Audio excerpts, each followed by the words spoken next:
Bonjour à toutes et à tous et bienvenue dans cette nouvelle vidéo de la magie sous un autre angle. Il y a 2 ans, je vous avais fait une vidéo où je vous montrais tous les tours de magie que j'avais toujours sur moi. Et bien je me suis dit que 2 ans après, ça serait intéressant de refaire une nouvelle vidéo sur ce même thème pour pouvoir éventuellement comparer. Donc vous allez voir, je vais vous montrer les tours de magie que j'ai actuellement toujours sur moi, dans ma sacoche ou dans ma poche. Et vous allez pouvoir comparer si vous le souhaitez avec l'ancienne vidéo. Et vous allez voir qu'il y a des choses que j'ai gardées et puis d'autres que j'ai changées. Enfin, vous allez voir ça.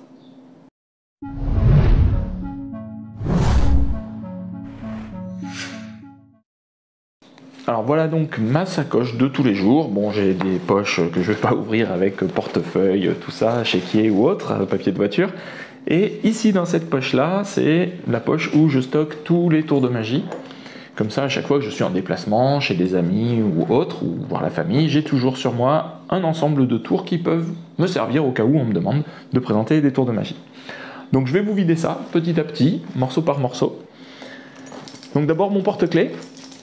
Alors hop, donc sur mon porte-clés, j'ai toujours sur moi Flight de Steve Thompson, qui est vraiment une tuerie, je vous en avais déjà parlé la dernière fois. Donc c'est un porte-clés truqué qui va permettre de faire un effet de ring flight, c'est-à-dire qu'on prend la bague d'une spectatrice ou d'un spectateur et elle va se retrouver magiquement sur le porte-clés.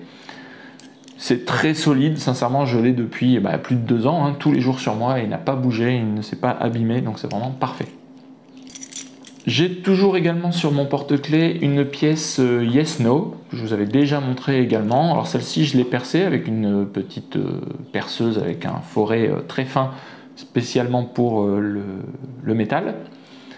Donc c'est le genre de pièce avec lequel on peut faire des effets de dans quelle main par exemple, ou alors s'amuser avec pile ou face, ou mettre en une ambiance, ne serait-ce qu'en décoration. Voilà, je trouve que ces pièces sont vraiment jolies. Je vous les remonte, je vous l'avais déjà montré, cette pièce-là. Voilà. Autre tour également que j'ai toujours sur moi, prêt à être dégainé. Donc vous voyez, j'ai mis un petit mousqueton, ce qui me permet de sortir très facilement. Celui-là, je vais le sortir. C'est un petit étui que j'ai trouvé sur Amazon et qui va me permettre de stocker une pièce. Et j'y reviendrai juste après. Donc avec ce petit étui, je vais pouvoir mettre en scène le tour Imagination Game de Jack Tai. J'en ai déjà parlé sur la chaîne. C'est un effet de mentalisme qui se fait avec une pièce.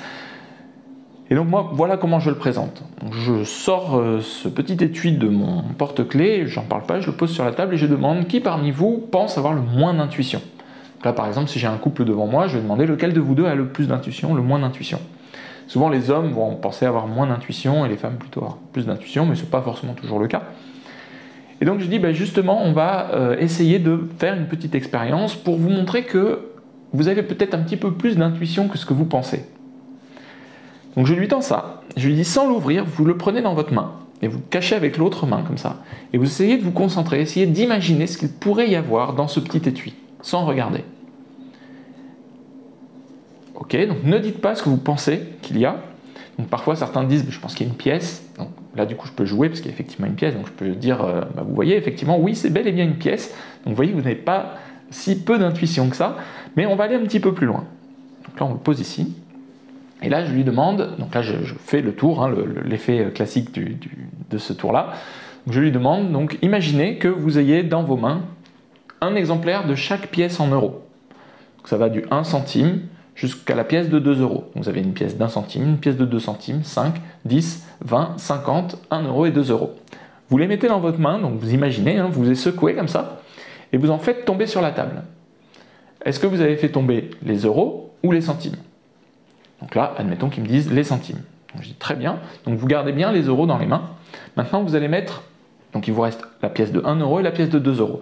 Vous allez dans votre imagination, mettre la pièce d'1 euro dans une main, la pièce de 2 euros dans l'autre, vous allez fermer, et vous allez me tendre une des deux pièces. Donc admettons qu'ils me disent par exemple qu'ils me tendent la pièce de 2 euros. Donc je dis très bien, je la prends, je la mets avec les autres. Il ne vous reste maintenant plus que la pièce de 1 euro dans la main. Maintenant, lancez cette pièce en l'air. Elle retombe dans votre main, est-ce qu'elle est retombée sur le côté pile ou sur le côté face? Admettons qu'ils me disent le côté face. Je dis ok, donc on va imaginer qu'on fasse une petite croix au feutre sur la face de la pièce. Donc vous avez dans votre main une pièce de 1 euro avec la face qui comporte une croix écrite dessus. Vous vous souvenez qu'au début de l'expérience, je vous avais demandé d'imaginer ce qu'il pouvait y avoir là-dedans. Eh bien en fait, ça vous a conditionné et votre intuition vous a mené vers quelque chose qui pourrait effectivement être dedans. Je vous demande de vérifier. Donc là, le spectateur ouvre.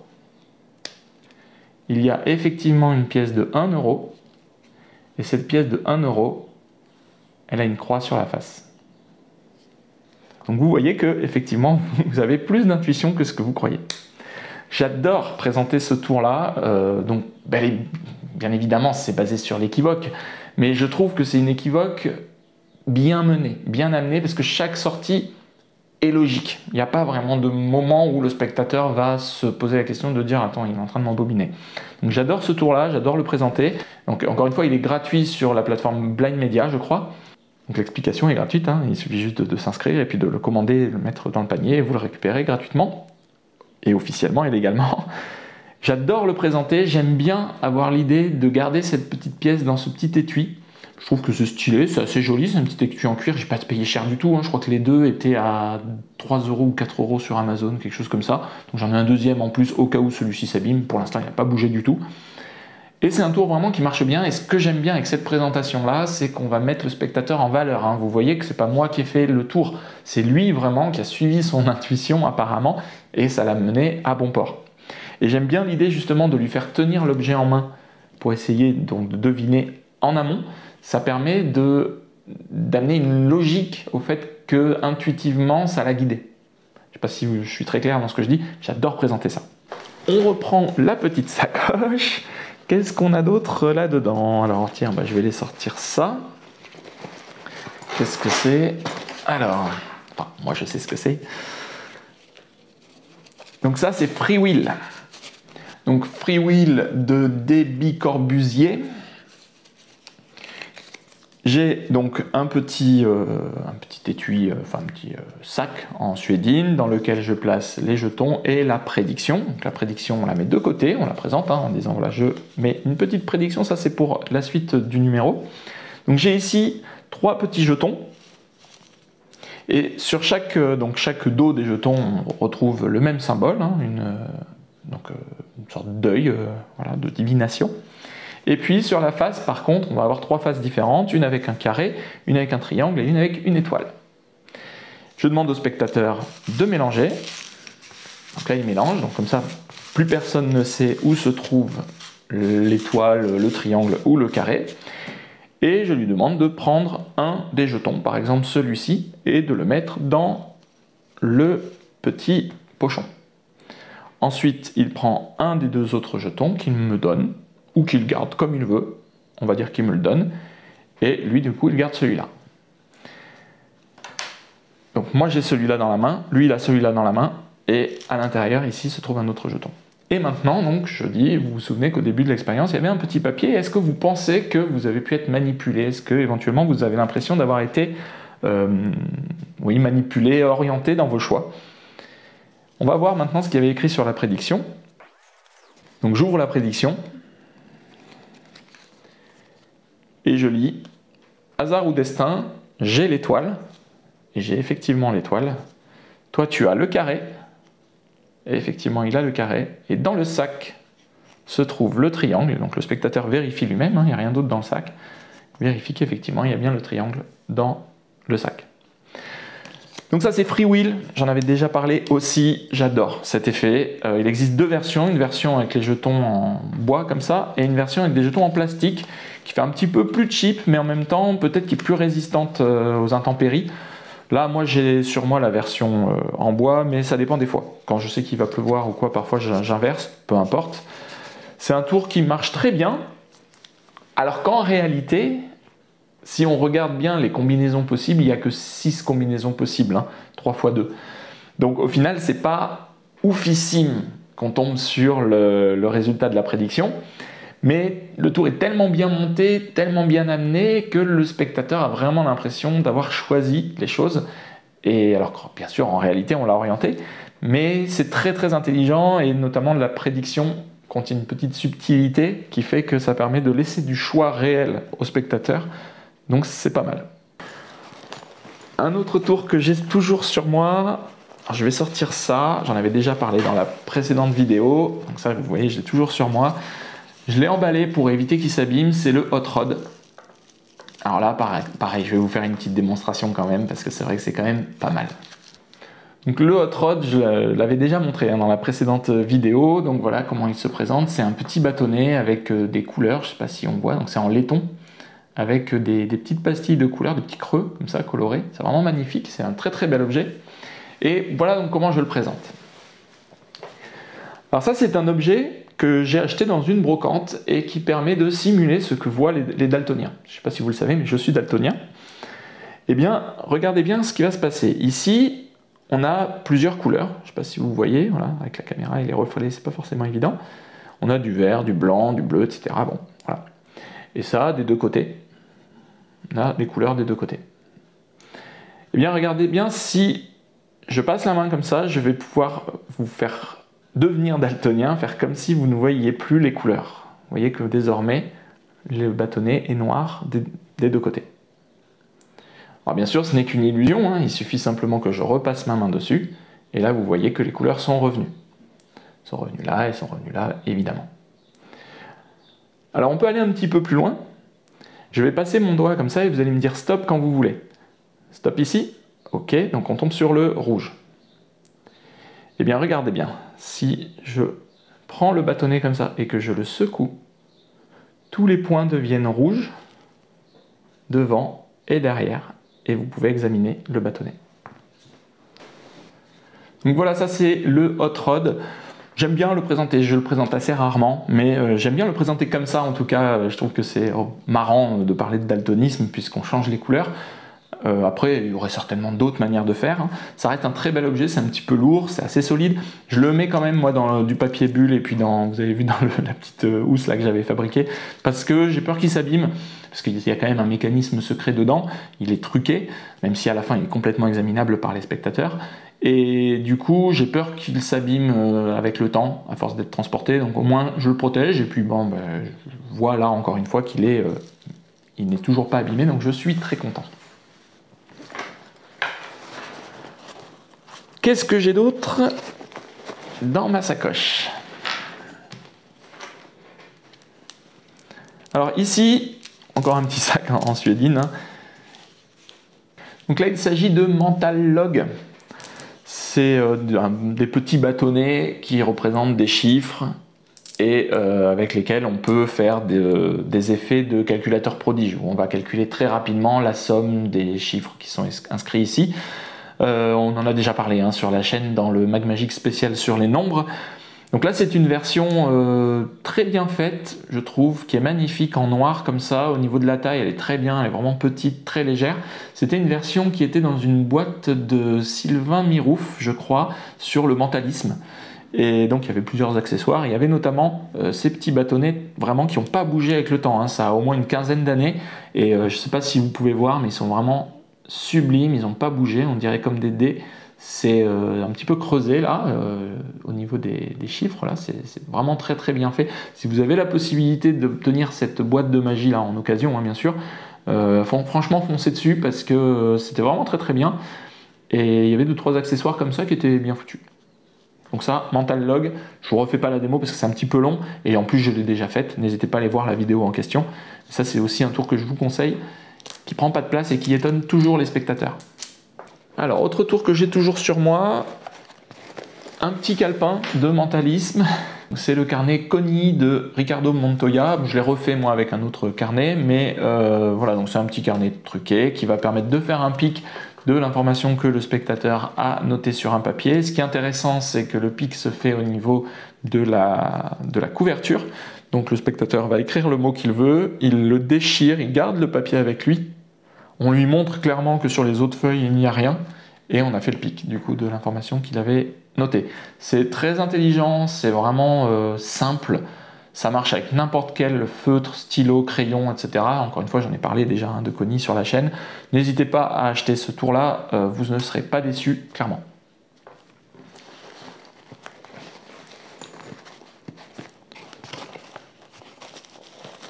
Un autre tour un petit peu comme comme le hot rod, on va dire, même si c'est pas tout à fait la même chose, pareil que je garde fermé dans du papier bulle.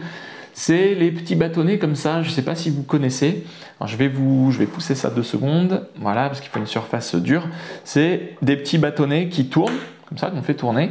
Et en le faisant tourner dans l'autre sens, on va pouvoir gérer et le faire tourner dans le sens initial. C'est-à-dire qu'il va s'empêcher lui-même de tourner. Regardez bien. Et voilà. Donc ça c'est assez marrant. Bon là ça marche pas très bien parce que la surface n'est pas lisse, la table est un petit peu poreuse là. Enfin pas poreuse mais en relief, donc ça empêche un petit peu le mécanisme de fonctionner. Mais ça marche très très bien sur une table classique en bois ou autre.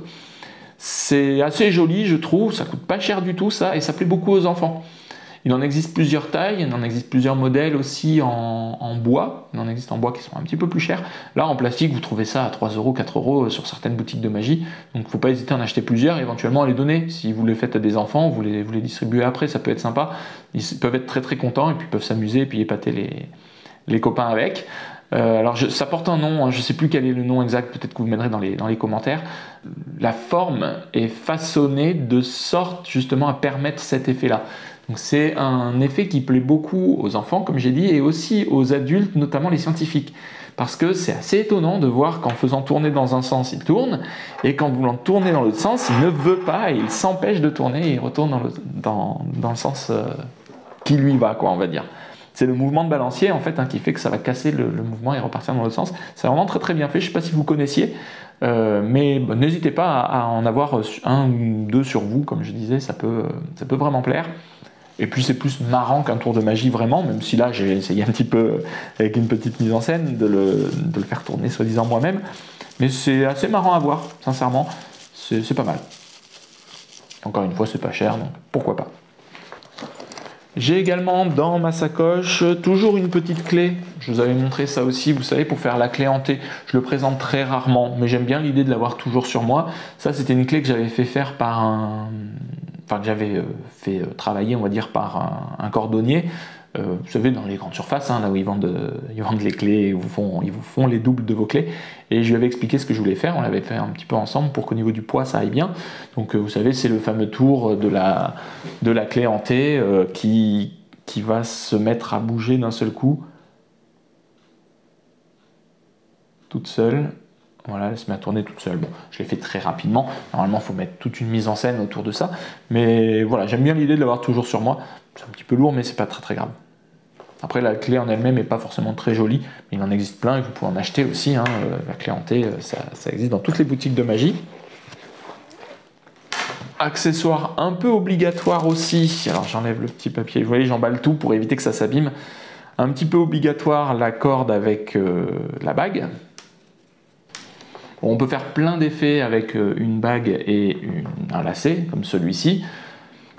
On peut bien sûr faire examiner pour vérifier que la bague n'est pas ouverte et que le lacet n'est pas truqué. On peut donner les extrémités à tenir, etc. On peut faire des faux nœuds. Il y a beaucoup de choses à faire avec bague et lacet. J'en ai pas énormément parlé sur la chaîne, je suis pas un expert de ça.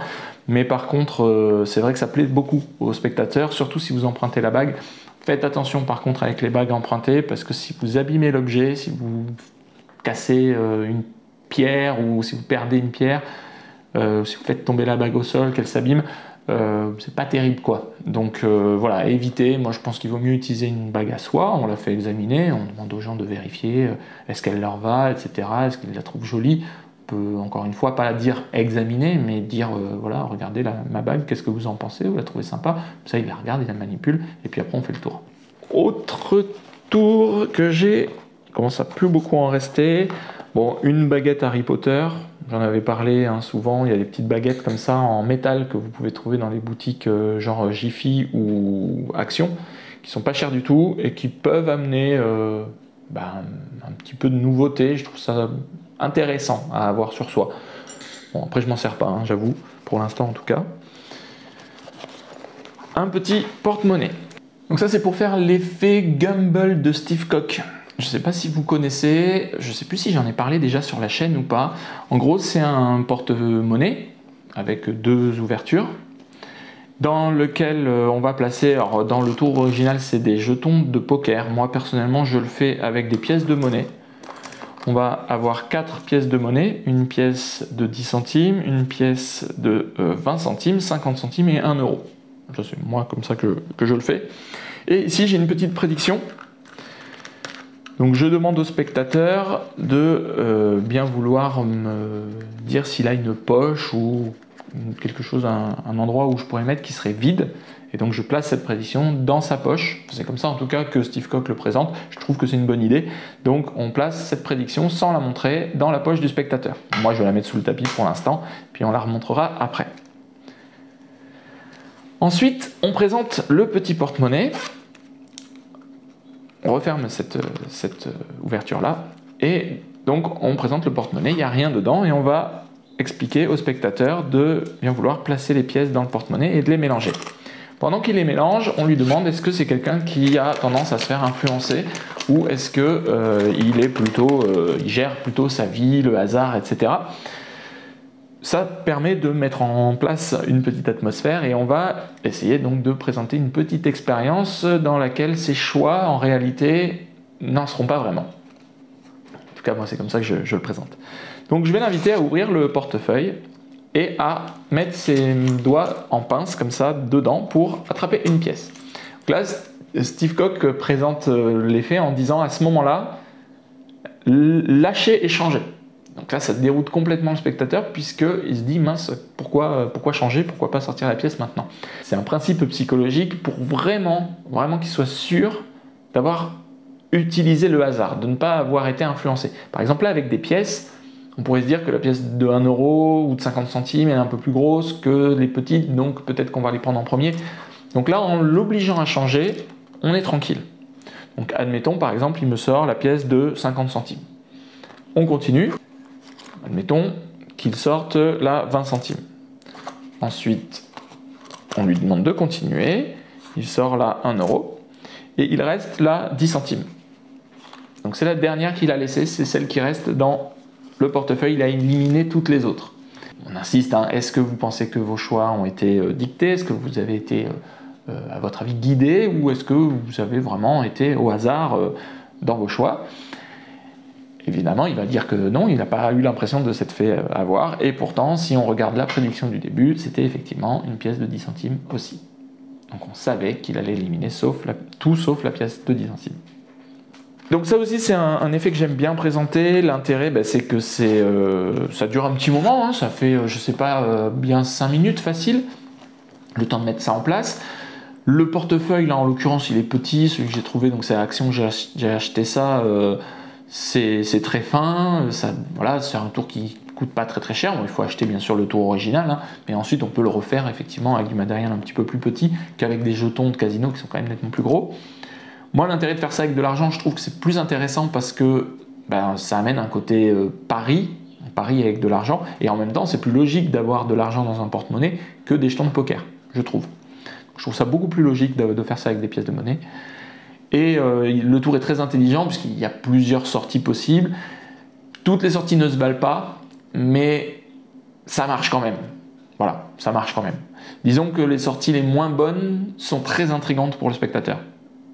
C'est un peu tiré par les cheveux, mais on se demande aussi pourquoi on est allé jusque là, et ça marche quand même, quoi. Voilà. Donc un très bon tour aussi, Gumball. On arrive quasiment au bout. Alors, un accessoire indispensable pour faire des tours de magie, c'est un coupe-ongle. Ça peut paraître bête, mais sincèrement, plutôt que de vous arracher des peaux, des ongles, et que ce soit tout moche, et que ensuite vous allez présenter des tours de magie avec des doigts dégueulasses, ayez toujours un coupe-ongle sur vous pour vous couper les ongles et les peaux, etc., pour que vous ayez des belles mains. C'est vraiment important pour, déjà pour votre soin, le soin de vos doigts, c'est important quand même, et aussi pour le respect de vos spectateurs, pour pas leur présenter des mains dégueulasses quand vous allez présenter des tours de magie. Ils vont avoir les yeux rivés sur vos doigts. L'idéal, c'est d'avoir des beaux doigts quand même. Je n'irai pas jusqu'à dire faire une manucure, mais avoir un coupe-ongle sur vous, ça peut vous sauver un petit peu la vie, on va dire parfois, pour justement avoir des belles mains, des beaux doigts à présenter aux spectateurs. Donc ça, pour moi, c'est un accessoire indispensable à avoir sur soi tout le temps.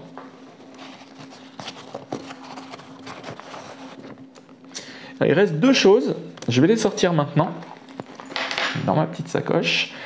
J'ai un lot de cartes que je vais vous montrer à la fin. Et ici, j'ai des pièces, donc une petite, encore une fois, une petite bourse. Alors, ce sont des pièces chinoises, il n'y a rien d'autre. Hein. Bon, de toute façon, on s'en fout, je vous montre ce que j'ai. Ce sont des pièces chinoises. C'est ce qui s'appelle les pièces Palace. J'ai pas encore eu l'occasion de vous en parler sur la chaîne. C'est des pièces qui sont très belles. Vraiment très très belles. Je ne sais pas si je vais réussir à vous montrer. Il y a des reflets. Ça dépend comment elles sont inclinées. Je ne sais pas si je vais pouvoir vous montrer ça. Mais il y a des reflets vraiment magnifiques. Donc pièce chinoise donc avec un trou à l'intérieur.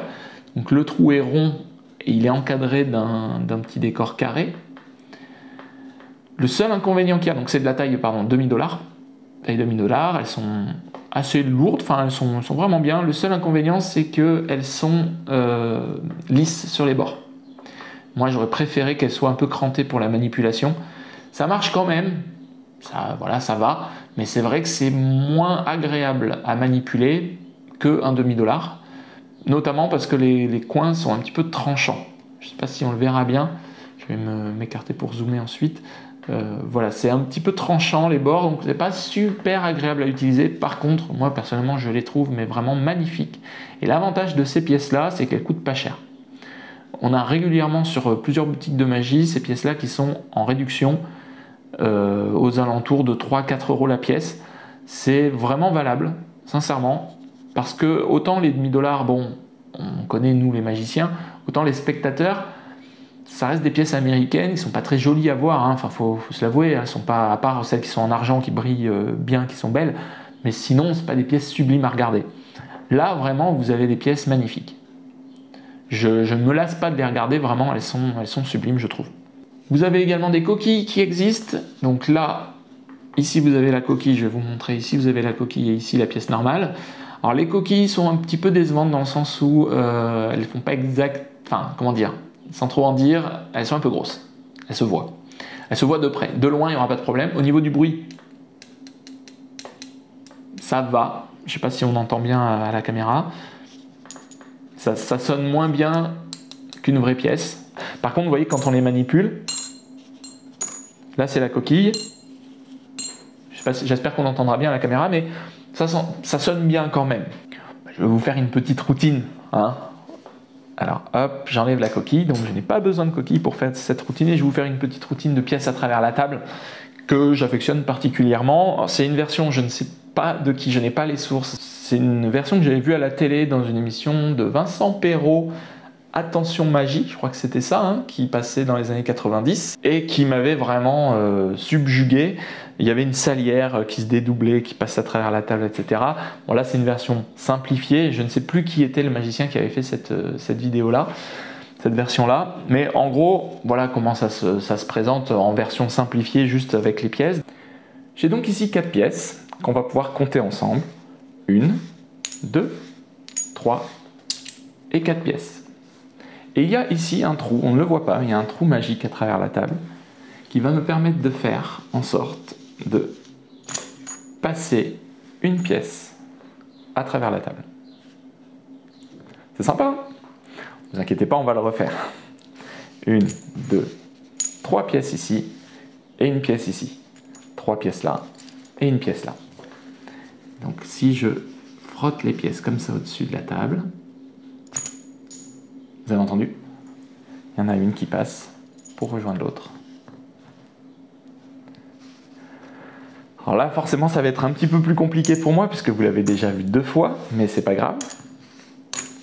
J'ai bien toujours 2 pièces ici et 2 pièces ici. Je passe les pièces au-dessus de la table. Là, j'ai l'impression que vous êtes un petit peu suspicieux, vous inquiétez pas, il ne s'est rien passé pour l'instant. Il y a bien 2 pièces là et 2 pièces là. Toujours 2 pièces de chaque côté. Oula, si le tapis bouge, ça va pas le faire. Donc toujours 2 pièces de chaque côté, 2 pièces ici et 2 pièces là. Et je passe au-dessus du trou et c'est bon. C'est passé. Alors pour la dernière pièce, ça va être encore plus compliqué pour moi, mais c'est pas grave, on va le faire quand même.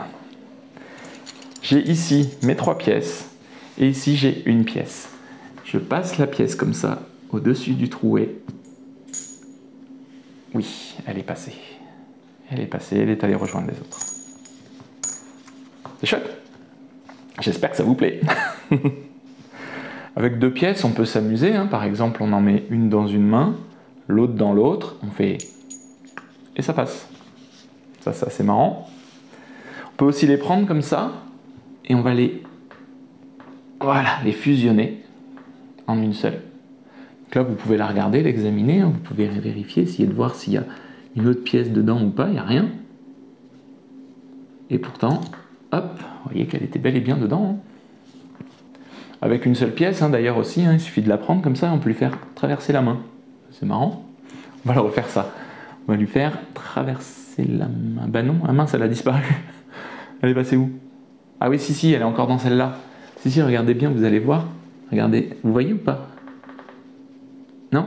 Si, pourtant elle est bien dedans. Si, toujours. Bon voilà, on peut s'amuser quoi. Je pense que si vous faites un petit peu de magie de pièces, vous avez forcément toujours des pièces sur vous. Les spectateurs adorent voir de la magie avec des pièces. Ça change complètement des tours de magie de cartes. Donc c'est vrai que les spectateurs en règle générale aiment bien quand on manipule de l'argent. Les pièces chinoises, l'avantage aussi, c'est que ce sont des pièces exotiques, on va dire. C'est des choses qu'on n'a pas l'habitude de voir, nous en France en tout cas. Donc c'est toujours intriguant, ça intéresse. Et l'intérêt aussi des pièces chinoises, je vais les reprendre d'ailleurs, je vais les ressortir, c'est que vous pouvez faire aussi des effets, grâce au trou, vous pouvez faire des effets de pièces à travers le ruban. Alors ça c'est des routines, il en existe plein de manières hein, différentes, avec des accessoires truqués ou pas, avec des coquilles ou pas, etc. C'est vraiment des tours magnifiques que les spectateurs aiment bien. Personnellement, je trouve que c'est un petit peu trop technique pour l'effet. Par contre, c'est vrai que j'aime bien l'idée. J'aime bien l'idée de la pièce à travers le cordon ou à travers le... Voilà. Donc là, ça se fait souvent avec 4 pièces. Vous mettez un cordon au travers ou un petit ruban. Et ensuite, vous allez sortir une pièce, du ruban, etc. C'est vraiment très très beau, c'est assez poétique. C'est pas trop mon trip, mais par contre, j'aime bien cette idée-là. Et j'aimerais bien trouver des routines, je sais pas si vous en connaissez, où on utilise juste une pièce et un cordon. Et puis voilà, on fait avec les pièces chinoises, un peu comme avec les bagues. J'en connais pas, mais je pense que ça pourrait être intéressant à étudier en tout cas. Et pour finir, donc le dernier set que j'avais dans ma petite sacoche, c'est ça. Donc c'est différentes cartes. Donc vous voyez que je n'ai pas de jeu de cartes complet sur moi, parce que je trouve que c'est inutile. C'est encombrant, c'est lourd. Pour moi, hein, encore une fois. Et je suis pas très fan des piqueurs trèfle carreau. Ça, vous le savez déjà. Donc je vais vous montrer ce que j'ai toujours sur moi au niveau des cartes. Déjà, ça on verra après. Déjà j'ai 2 petites pochettes comme ça qui contiennent des petits paquets. Et c'est juste pour faire des effets de B-Wave. Donc voilà comment je le présente. J'ai ici une petite pochette avec quelques cartes là, tu vois. Et en fait, dans cette pochette, j'ai les 4 rois. Mais avant de commencer, je voudrais que tu penses à un des 4 rois. Donc pique, cœur, trèfle ou carreau. Tu penses à un des 4 dans ta tête, sans rien me dire. C'est bon? Est-ce que tu veux changer? Tu as tout à fait le droit de changer. Non? Ok. Alors maintenant, regarde-moi dans les yeux. Ouais. J'ai peut-être quelque chose. Alors attends, ne me dis rien. Je passe sous la table et je vais faire quelque chose. Ok. J'espère que je ne vais pas me tromper. Alors, dis-moi, maintenant, donc, pour la première fois, dis-moi à quel roi est-ce que tu pensais? Roi de pique. Alors, c'est vraiment marrant, parce que c'est effectivement ce que j'ai ressenti. Et tout à l'heure, là, sous la table, ce que j'ai fait, en fait, c'est que j'ai retourné un seul roi, c'est le roi de pique. Mais alors, en réalité, c'est pas exactement ça, parce que je le savais avant que tu allais choisir le roi de pique. Je le savais même avant de venir. Puisque pour tout te dire, le roi de pique, c'est le seul qui a un dos bleu. Donc voilà comment je présente cet effet. Alors une petite subtilité par rapport à ce que j'ai fait là. Comment dire? Il y a un souci avec ce tour-là, on va repartir du roi de pique. C'est que en soi, si on présente ça comme un effet de prédiction qu'on aurait préparé à l'avance, comme souvent c'est le cas, on dit j'ai préparé dans ma pochette les 4 rois, j'en ai retourné un, pense à un roi, et voilà, c'est bien le roi que j'avais retourné, et en plus il est bleu. Ça, pour moi, le fait qu'il soit bleu, ça rajoute rien, si on le présente comme ça. Parce qu'en réalité, on montre dès le départ qu'on savait avant de venir, puisqu'on a préparé notre prédiction avant de commencer le tour. Donc on savait avant de commencer le tour qu'il allait choisir par exemple là le roi de pique. Donc ça ne change rien qu'il soit bleu, puisque finalement on le savait avant. Moi, la manière dont je fais d'abord un effet de lecture de pensée, puisque vous voyez, je lui demande de choisir le roi. Ensuite, je lui demande de me regarder. Et sous la table, soi-disant, je retournerai le roi qui me semble être celui auquel il a pensé. Donc ça, c'est un effet de lecture de pensée, le début. Et ensuite, quand je montre qu'en réalité le roi était bleu depuis le début, là, c'est un effet de prédiction. Ça me permet de présenter deux effets magiques à la suite, juste en changeant la présentation. Ça me permet de présenter deux effets magiques, un effet de lecture de pensée, puis un effet de prédiction. Et là, le spectateur ne comprend plus ce qui s'est passé en fait, parce que au début, on a fait croire qu'on avait lu dans ses pensées. Bon, ok, déjà, c'était hyper bluffant. Sincèrement, quand on montre que le roi est retourné, c'est une tuerie, c'est un effet tueur, vraiment. Et quand en plus, on montre qu'en fait, on le savait avant, puisque le dos du roi est bleu, pardon, bah là, c'est encore mieux. Ça annule l'effet de lecture de pensée, hein, forcément, puisqu'on se dit, mais en fait, il le savait avant de venir, mais comment il a fait pour savoir? Ça double, en fait, ça fait vraiment un escalier, quoi. Je trouve que c'est vraiment intéressant de le présenter comme ça.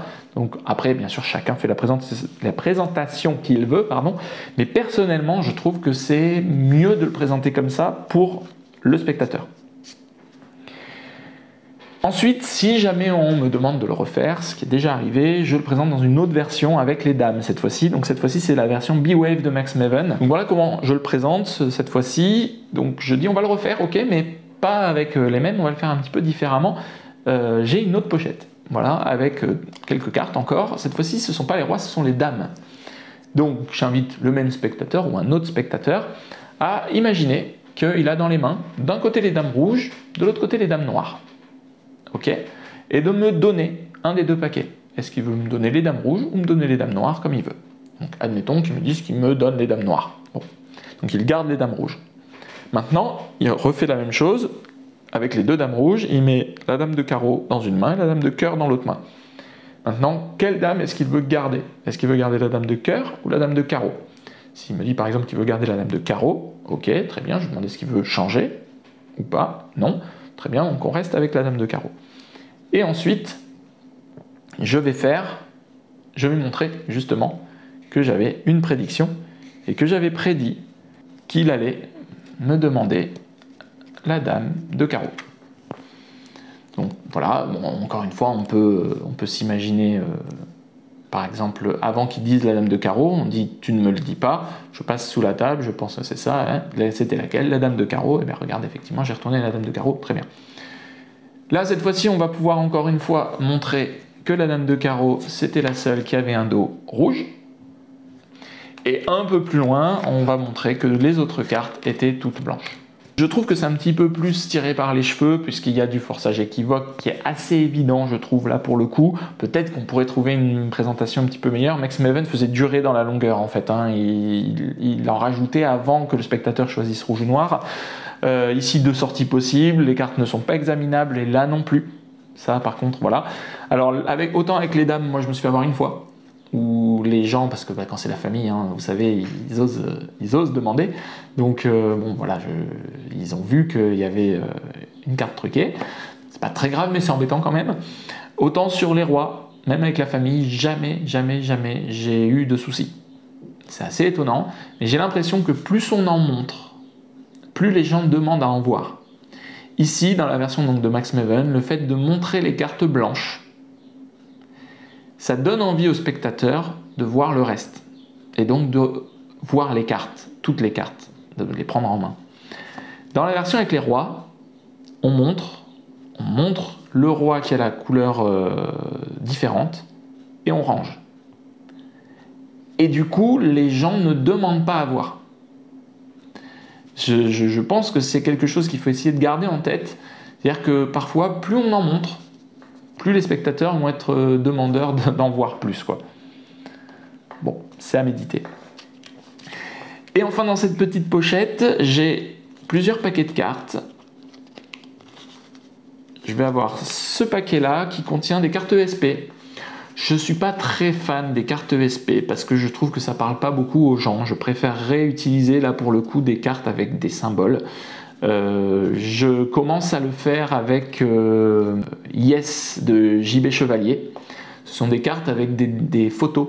Il y a un lion, il y a une télé, il y a, je crois, des coupes à champagne, je crois. Enfin, voilà, il y a différentes cartes thématiques. Et en achetant 2, on va pouvoir faire ce que je vais vous montrer là. Là, ici, sur moi, pour l'instant, j'ai uniquement des cartes ESP. L'effet est le même. C'est un effet de ESP match ESP.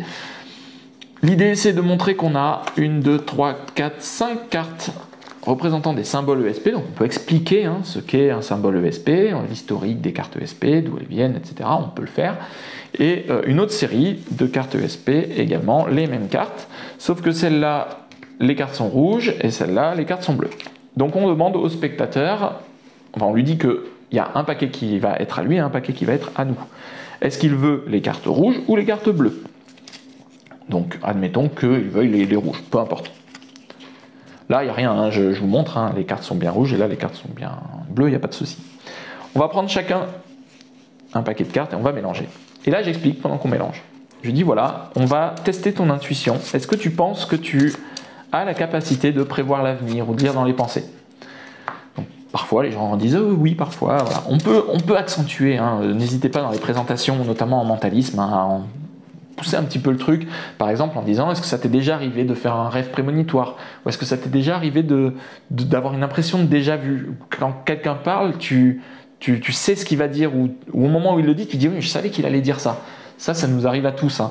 Bon, scientifiquement, là je fais une petite aparté, ça s'explique plutôt par la fatigue, le cerveau qui n'arrive plus à mélanger le présent les souvenirs et le temps présent. Il croit que le temps présent est un souvenir, et donc au moment où la personne va parler, en fait pour lui c'était un souvenir, et donc il a mélangé, et donc on se retrouve avec cette impression de déjà vu.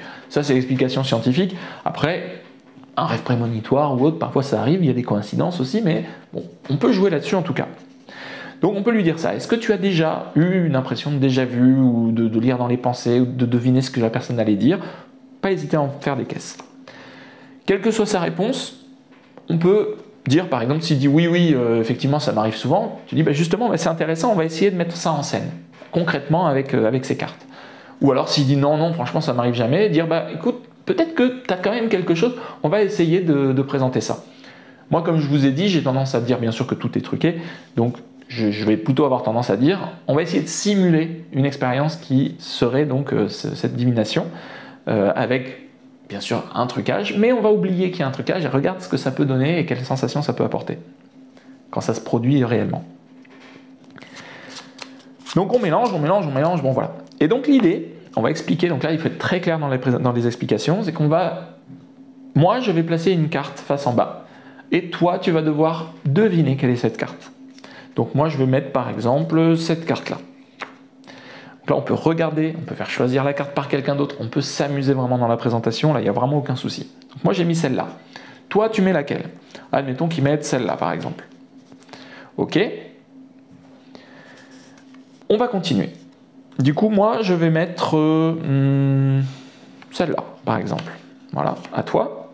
Donc là admettons qu'ils mettent celle-là. Peu importe. Donc là je fais vraiment au hasard. Vraiment complètement au hasard. Là, on pourrait peut-être par exemple regarder. Donc toi, tu avais mis quoi? Tu as mis le rond et le carré. Écoute, c'est marrant parce que moi aussi, j'avais mis le rond et le carré. Pour l'instant, ça marche bien. On va continuer. Donc tu vois que tu as quand même de l'intuition.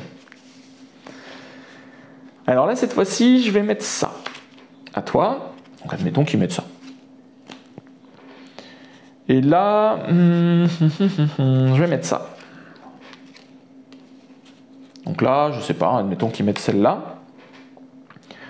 Ouais, écoute, on finit. Je mets ça, et toi tu mets ça. Très bien, parfait.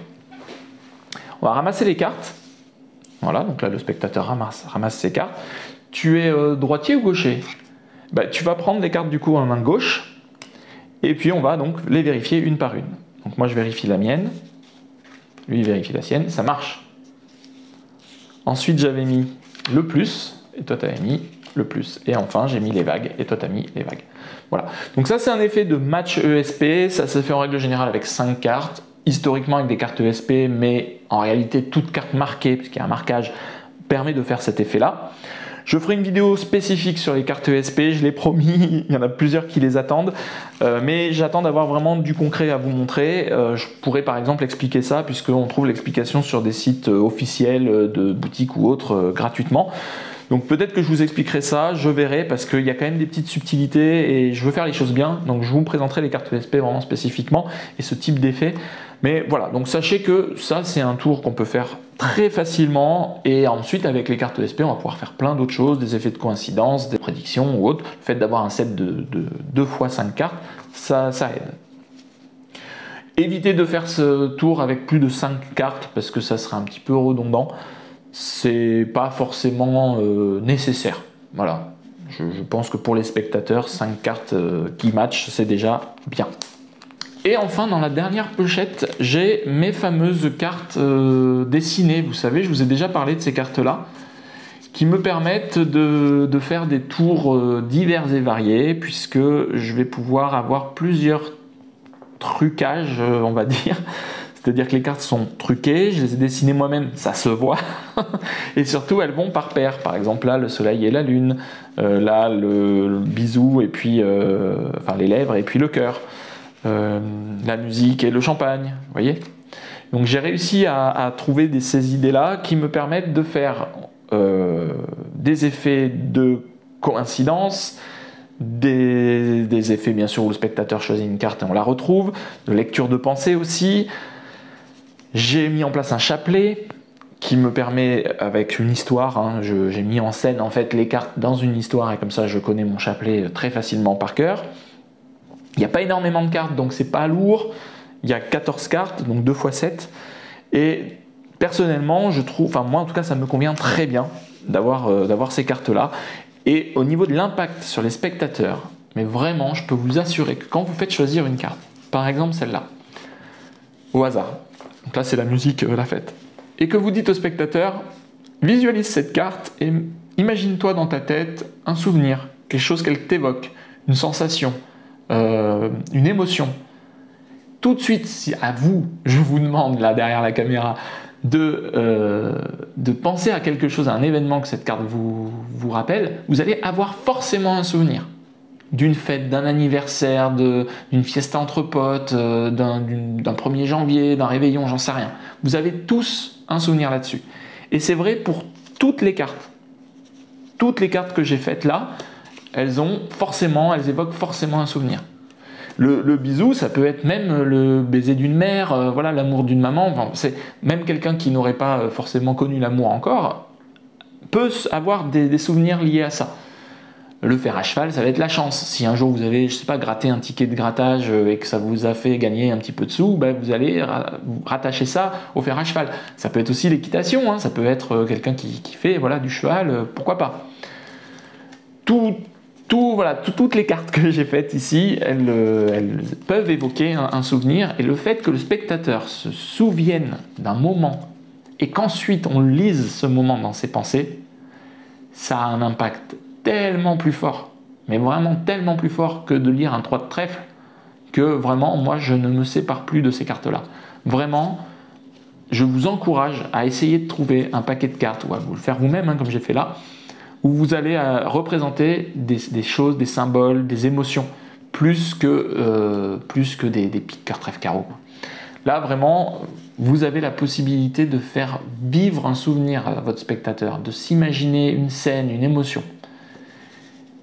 Et au moment où vous allez lire, par exemple, dans les pensées, si, par exemple, vous saviez que c'était l'avion, là, par exemple, eh bien, vous allez pouvoir en jouer dessus. Par exemple, plutôt que de dire ouais, je vois du rouge, du trèfle, c'est un 3, une dame ou un valet, ben là vous allez pouvoir dire alors attends, la carte que vous avez choisie là, j'ai l'impression qu'il y a une notion de voyage, je vois un gros engin et en même temps des valises, des vacances. Jouez là-dessus quoi. Voilà. Et le spectateur, comme lui de toute façon il a un souvenir qui est revenu en tête, c'est peut-être un mauvais souvenir, hein, malheureusement, parfois on tombe mal, mais en règle générale, il va se souvenir de quelque chose de concret, quoi. Et donc, en mettant des mots, vous, là-dessus, en disant un voyage, je vois une valise, je vois des gens autour de vous, ben oui, c'est un avion. Alors, effectivement, il y a peut-être des gens qui n'ont jamais pris l'avion. Mais c'est pas grave. L'avion, c'est les vacances, c'est la mer, c'est éventuellement le travail. Voilà. Il y a des gens qui n'ont jamais pris l'avion, mais on peut partir sur un train, on peut partir sur des vacances en famille, peu importe. Un avion, c'est les vacances. Donc voilà, je vous recommande, voilà, je vous conseille encore une fois, j'en avais déjà parlé, j'en reparlerai peut-être encore. J'ai un autre projet aussi utilisant des cartes un petit peu dans le même style. N'hésitez pas à tester ce genre de choses et vous verrez que vos tours de magie, notamment en mentalisme, prendront une toute autre dimension que le traditionnel piqueur trèfle carreau. Donc comme vous le voyez, je n'ai pas de paquet de cartes traditionnel sur moi, je n'ai pas de piqueur trèfle carreau, je n'ai pas de jeu de cartes parce que je trouve que c'est trop lourd, c'est mon avis personnel, hein. Je trouve que c'est trop lourd, trop encombrant, même si effectivement on fait des effets de malade, je fais des effets bien meilleurs avec ces cartes-là, vraiment. Voilà, j'ai fait le tour des tours que j'ai toujours sur moi. Alors il y en a aussi d'autres que j'ai pas toujours sur moi, mais que je transporte de temps en temps pour les tester notamment. Et puis, comme on le voit, hein, il y a des tours que j'avais déjà il y a 2 ans et que j'ai toujours encore sur moi aujourd'hui. Et puis il y en a que j'ai enlevé et que j'ai remplacé par d'autres. Ça va, ça vient, c'est normal. Il ne faut pas hésiter dans votre pratique de la magie et au niveau de votre répertoire. Il ne faut pas hésiter à tester des choses. Par contre, évitez de faire des tours qui ne vous plaisent pas à vous. Si vous testez un tour, commencez forcément par un tour qui vous plaît, que vous avez eu plaisir à voir, qui vous a intrigué. Il faut que ce tour, il vous parle. Ensuite, vous le testez sur les gens, et si possible, essayez de trouver des tours pas trop encombrants, on en a déjà parlé, pour pouvoir justement les avoir sur vous, et les faire et les refaire et les refaire systématiquement dès que la moindre occasion se présente. Le fait de les avoir sur soi, c'est très facile à dégainer. Si forcément vous devez transporter une mallette en plus, ou si vous ne l'aurez pas forcément toujours sur vous. Donc sélectionnez bien les tours qui vous plaisent à vous, que vous faites le plus souvent, et parfois aussi il y a des tours qui nous plaisent beaucoup, qu'on fait très souvent, mais au bout d'un moment on en a un peu marre de les faire, et donc du coup on va changer. N'hésitez pas à les mettre de côté. Rangez ça dans une boîte spéciale avec vos tours favoris que vous gardez bien, que vous chouchoutez dans un coin, et ressortez-les dans 1 an, 2 ans, 3 ans. Vous verrez que vous aurez peut-être une autre approche et vous aurez peut-être une idée de vous dire « Ah oui, c'est vrai, j'avais vu un tour qui faisait ça, la même chose, et finalement je pourrais le présenter un peu différemment et ça va faire un nouveau tour avec le même matériel. » Donc voilà, ce que je voulais vous dire par cette vidéo, c'était n'hésitez pas à changer votre répertoire, à renouveler les tours, à les adapter, à ressortir des vieux tours aussi que vous aviez mis de côté. Peut-être que vous allez retrouver des choses et vous dire « Ah oui, c'est vrai, ça maintenant je pourrais le présenter comme ça, parce qu'on évolue. On évolue avec l'âge, avec notre expérience de la vie quotidienne. On évolue aussi avec nos connaissances magiques, hein. La magie, c'est vraiment un puits sans fond. Il y a toujours des choses à apprendre dans plein de domaines différents. Il y a énormément de techniques de manipulation, énormément de présentations de tours, c'est quasiment infini. Donc il est possible que l'année dernière, vous ayez vu une démonstration de tour via un trailer ou autre, et puis que ça soit resté dans un coin de votre tête, et vous allez ressortir un matériel et vous dire « Ah mais oui, avec ce matériel-là, je peux le présenter ce tour. » Bah allez-y, go, c'est très bien. Donc voilà, il faut penser régulièrement à fouiner dans ces cartons, et régulièrement à changer les tours que vous avez toujours sur vous, et n'hésitez pas à garder plein de tours sur vous, au cas où, un jour, vous ayez besoin d'en présenter. J'espère que cette vidéo vous aura plu. Si c'est le cas, n'oubliez pas de mettre un petit pouce en l'air et à le partager sur les réseaux sociaux, à parler de la chaîne autour de vous. Je reviendrai, j'espère, très bientôt sur les prochains projets de la chaîne. Vous savez, suite au sondage que j'ai fait, si vous n'y avez pas encore répondu, allez dans la rubrique communauté de la chaîne pour répondre au sondage. Il y a des pistes, il y a des choses qui se concrétisent. Pour l'instant, je peux parler de rien du tout, donc malheureusement, je reste muet dessus. Mais j'espère pouvoir vous en dire plus dans quelques temps.